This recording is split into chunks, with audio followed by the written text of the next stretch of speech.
we want to come up with these solutions without studying history. You got to study history so you can know what you're dealing with. People say you're all in the past. The past is the past. No, the past is the present and the future. Somebody has taught you that the past is the past to stop you from looking at the past. Because if you look at the past, you're going to understand who your friends are and who your enemies are. You're going to understand who you can and cannot trust. So you don't like to look at the past. You don't like to look at history. All right? Even in your personal lives, you don't want to look at the past. Especially if you're the aggressor. If you're the offender, you don't want nobody looking at the past. You say, I changed. Well, the only way to prove that you've changed is to be that change that you say you are.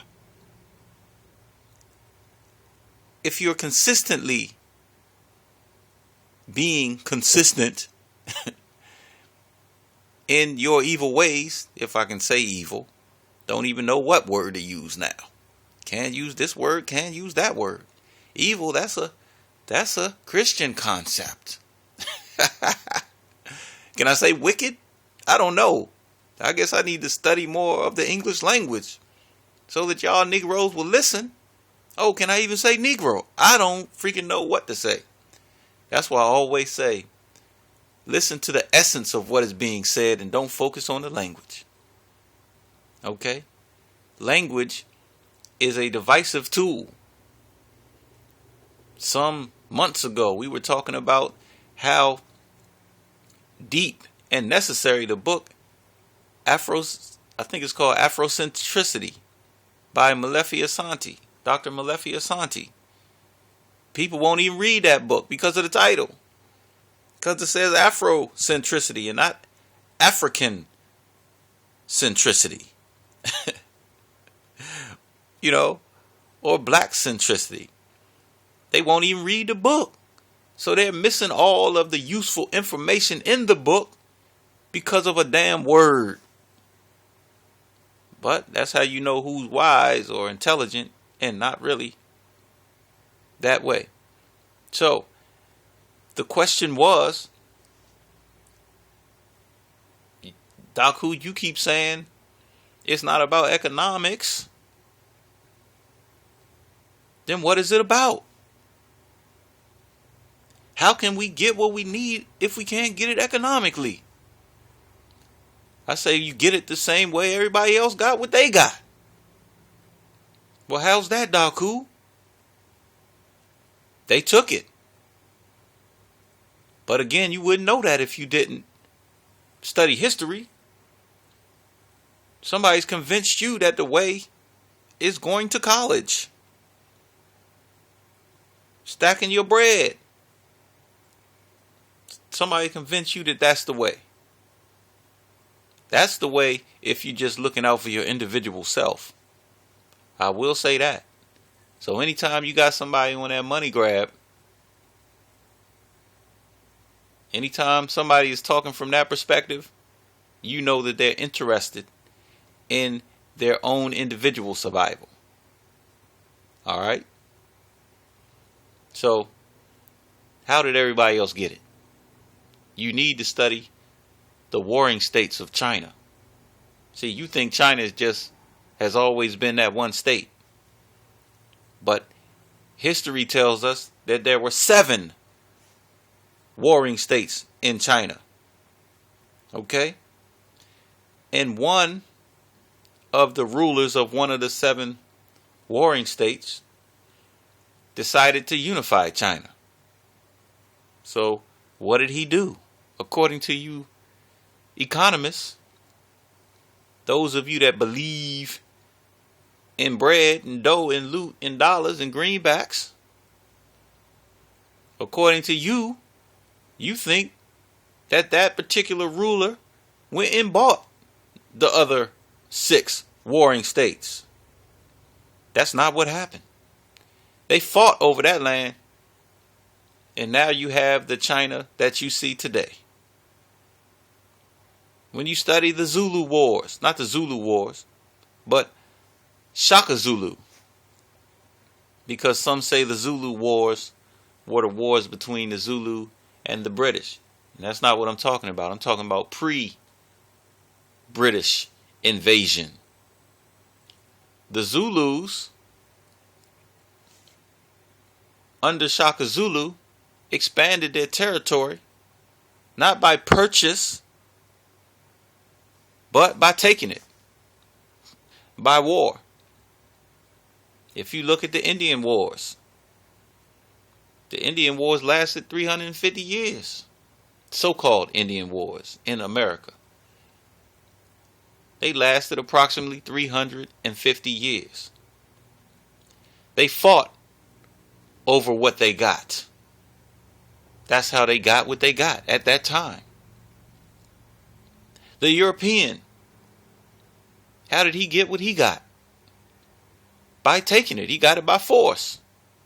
Many of you get mad when I say that, because you think I'm making the white man some kind of superhuman. No, that's not what I'm doing. The white man had weapons you didn't have. The white man knew that he couldn't fight the way you could fight. He knew then and today that he doesn't have superior guerrilla warfare tactics, that he's not strong enough. He knew that in hand-to-hand combat he was inferior. So he got as many weapons of mass destruction as possible.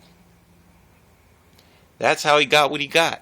And what he couldn't take with weapons, he had traitors from within our ranks. He had collaborators. All right? Those that he could convince that it was about money. He could pay them off.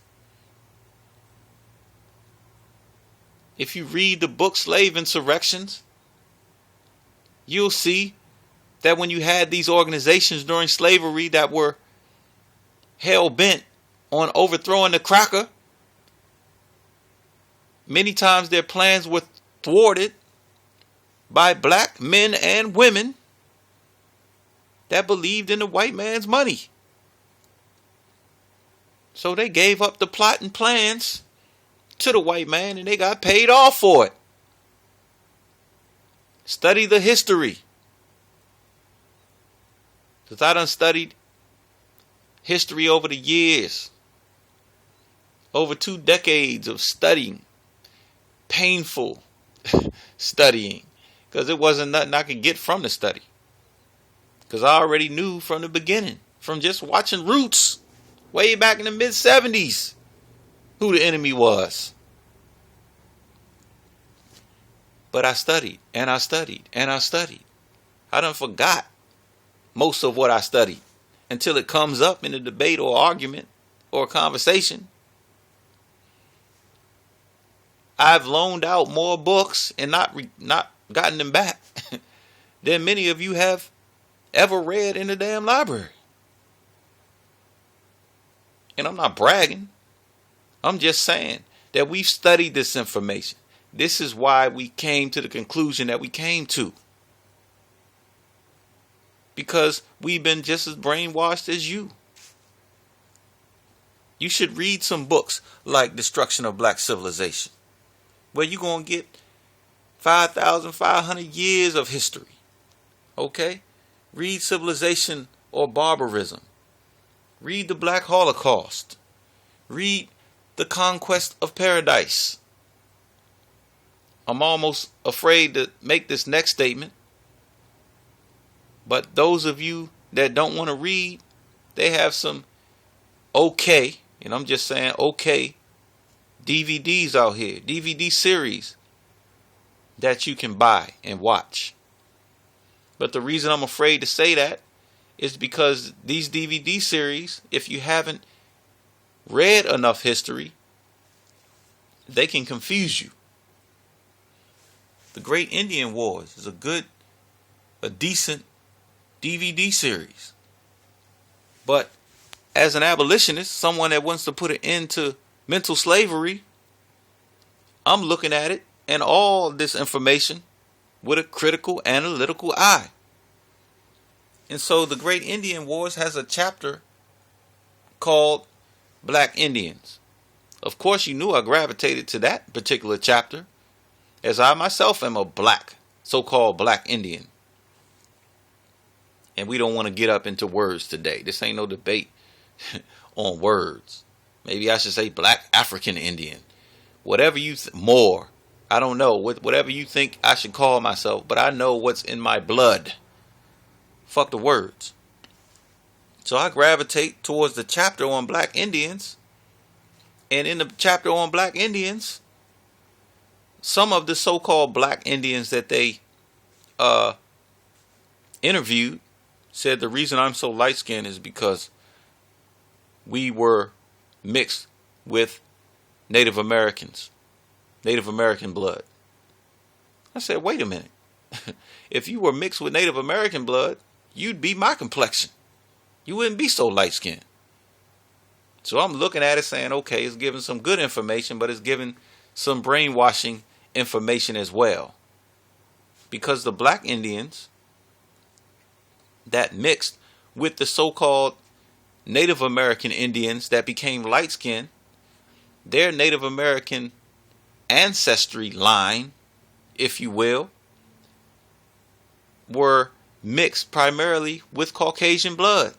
So you weren't even mixed with a true Native American, a full-blooded Native American. You were mixed with a Native American that was mixed with European.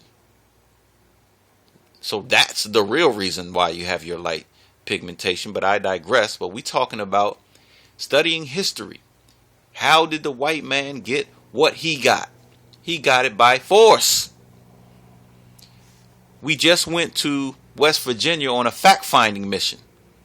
See, it ain't all just about reading books. Sometimes you got to put your feet on the ground and go somewhere else and study. So we went to West Virginia on a fact-finding mission, and we learned what we already knew. We didn't know to what extent, but we already knew that the white man took the land in what they call a land grab. All y'all thinking about is grabbing money. These crackers grabbed land. Now, how much land? According to the tour guide that was there, the soldiers, after they defeated the Indians, so-called Indians or Native Americans, came and grabbed on average 450 acres of land. Some grabbed up to almost 1,000 acres of land. And you trying to tell me it has to do with economics or politics or education? All of these examples, the Chinese, the warring states of China, Shaka Zulu, the Indian Wars, white colonialism. It was all the land that they got, they took it by force. Now you do your own study and tell me that I'm wrong. This has been Daku Akabo Wa Akatu.